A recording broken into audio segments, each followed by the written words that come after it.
کہ شب برات کو عبادت کرنا یہ کہاں سے ثابت ہے؟ شب برات کو رات جاگنا یہ کہاں سے ثابت ہے؟ شب برات کا روزہ رکھنا یہ کہاں سے ثابت ہے؟ قرآن و حدیث میں کہاں اس کا ذکر ہے؟ تو برائے کرم اس حوالے سے شرعی رہنمائی ارشاد فرما دیجیے۔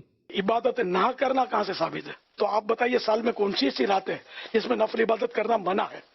یہ کہاں سے ثابت ہے کہ فلاں رات میں عبادت کرو اور فلاں رات میں عبادت مت کرو؟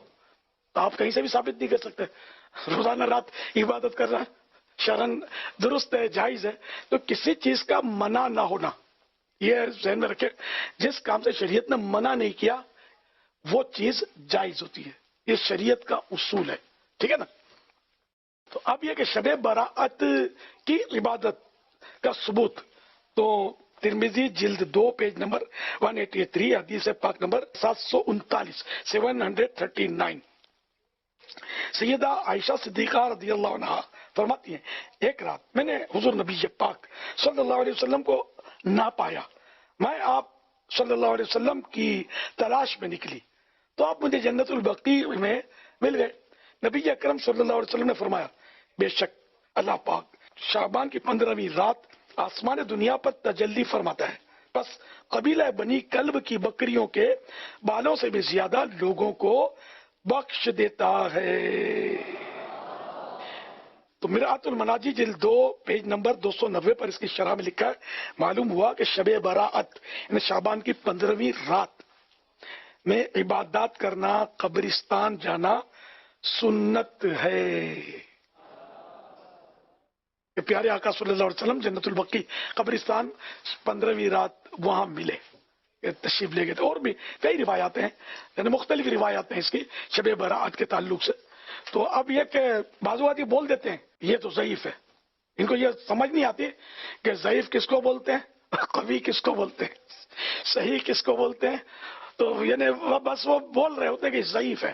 اچھا تو اب میں ضعیف کی بات کر لوں کہ یہ محدثین کے نزدیک یہ درجے بیان کیے ہوئے، تو جو بھی ضعیف حدیث جس کا درجہ ہوتا ہے نا وہ بھی فضائل کے باب میں، یعنی ترغیب و ترہیب کے باب میں معتبر ہوتی ہے، گناہ نیکی کی فضیلت میں اور گناہ سے ڈرانے میں۔ تو اگر بالفرض، میں یہ نہیں کہتا کہ نعوذ باللہ یہ ضعیف ہی ہے، اگر بالفرض کوئی یہ ثابت کرتا ہے کہ ضعیف ہے تب بھی یہ اس باب میں معتبر ہی ہے۔ یہ محدثین کا جو بیان کیے ہوئے قواعد ہے نا، میں اس کی بات کر رہا ہوں۔ تو ہم محدثین کے معنی علماء محدثین کی، یا آج کل جو بعض لوگ وسوسوں میں آ کر، شیطان کی باتوں میں آ کر اس طرح کی باتیں کر جاتے ہیں، ہم ان کے معنی آپ بتائیں، ہم عبادت ہی تو کر رہے ہیں یار۔ ہم اگر کبھی صلاۃ و سلام پڑھے تو یہ کہاں سے ثابت ہے؟ ہم کبھی نعت شریف پڑھے تو بولو یہ کہاں سے ثابت ہے؟ ہم کبھی غوث پاک کا عرس کریں 11ویں منائے تو یہ کہاں سے ثابت ہے؟ اب شب برات کو نماز پڑھے تو بولتے یہ کہاں سے ثابت ہے؟ قبرستان میں جا کر اللہ سے دعا کریں اپنے مرنے والوں کے لیے عیسیٰ علیہ السلام، یہ کہاں سے ثابت ہے؟ وسوسوں کو جھٹکیں، اعوذ باللہ من الشیطان الرجیم پڑھ کر شیطان کو مار بھگائیں۔ یعنی اگر کوئی وسوسہ ڈالے تو آپ کان پہ ہاتھ رکھتے نہیں یار، میں مہربانی یار، ہمارے علماء جو فرماتے ہیں نا وہ عبادت کا ہی تو بول رہے ہیں نا ہم کو یار، اللہ کی عبادت کا بول رہے ہیں نا، ہم تو یہ کریں گے بھائی۔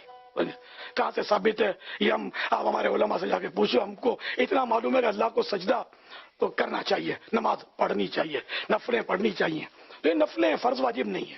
انشاءاللہ امید ہے کہ جو سلیم الفطرت ہوں گے، جو خوف خدا والے ہوں گے، میری اس وضاحت کے بعد اسے کسی وضاحت کی ضرورت نہیں پڑے گی، اس کے وسوسے دور ہو گئے ہوں گے۔ اب جس نے شیطان سے دوستی کر رکھی ہے، اب میں اس کا کیا کر سکتا ہوں؟